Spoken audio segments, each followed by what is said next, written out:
ஆனால் ஒன்றை மட்டும் கூறிக்கொள்ள ஆசைப்படுகிறேன். எண்ணம் போல் வாழ்க்கை என்ற போக்கில் போய்க் கொண்டிருப்பவன் இடிதாங்கி. விளக்குக்கு எப்படி எண்ணெய் முக்கியமோ அதே போல் வாழ்க்கைக்கு எண்ணம் முக்கியம். அதனால் தான் இடிதாங்கி என்ன சொன்னாலும் அவன் ஒரு விளக்கெண்ணெய் என்று இடிதாங்கியை விளக்கமாக சொல்லுகிறார். குன்றின் மேல் இடப்பட்ட விளக்காய் இருந்தாலும், கோபுரத்தின் உச்சியில் வைக்கப்பட்டிருக்கும் விளக்காய் இருந்தாலும், விளக்கு எரிய வேண்டும் என்றால் எண்ணெய் இருக்க வேண்டும். அதற்காக மின்சார விளக்கு மின்னிக் கொண்டிருக்கும் இந்த யுகத்தில் இடிதாங்கி பழமை பேசிக் கொண்டிருக்கிறான் என்று சொன்னால் சந்தி சிரிக்கும்.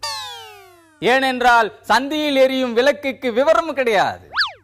சந்தியில் இருக்கும் தெருவிளக்கு எப்போது கண்ணை மூடும், எப்போது கண்ணை திறக்கும் என்ற உண்மையை சங்கிலி பறிப்பவனே அறிவான். ஆக இந்த விளக்கெண்ணையை நீங்கள் பழமைவாதியாய் எண்ணி இருந்தால் அதற்காக நான் பெருமைப்படுகிறேன். பழமையை தேடி ஓடுமாறு எதிர்காலம் எச்சரிக்க தொடங்கிவிட்டது. வானம் பொழிகிறது, பூமி விளைகிறது என்று அன்று கட்டபொம்மன் வெள்ளையனை பார்த்து கொக்கரித்தான் என்று சொன்னால், வானமும் பூமியும் அப்படி இருந்தது. கம் என்றால் மழை, இம் என்றால் மகசூல் என்ற அளவுக்கு வானமும் பூமியும் ஒத்திசை பாடியது. ஆனால் இப்போது என்னவாயிற்று? வானத்துக்கும் பூமிக்குமே காய்ச்சல் வந்து விட்டது. வானத்திற்கு புளூ காய்ச்சல். அதனால் தான் எப்போதும் நீலம் பாய்ந்து கிடக்கிறது. பூமிக்கு மெட்ராஸை வந்து விட்டதால் கண் சிவந்து கிடப்பதை போல மண் சிவந்து கிடக்கு.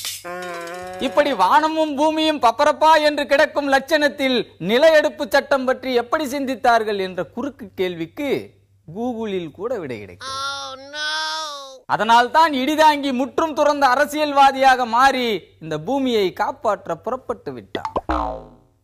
வீட்டுக்கு ஒரு மரம் வளர்ப்போம் என்று முன்வைக்கப்பட்ட கோஷம் என் கேசம் வழியாக கபாலத்தில் கசிந்து, வீடு இல்லாவிட்டால் என்ன, மரம் வளராதா?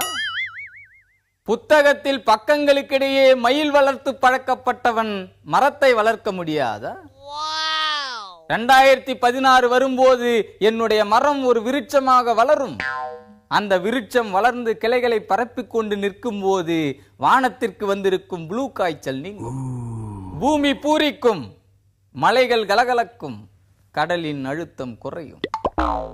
மழை மும்மாறி பொழிய கோட்டை கொத்தளத்தில் கொக்கரிக்கப் போவதற்கு முன் முதல் மரமாக நட்டு அந்த மரத்தில் மயிலையும் பறக்க விடுவான் என்று உறுதி கூறி விடைபெறுகிறேன்.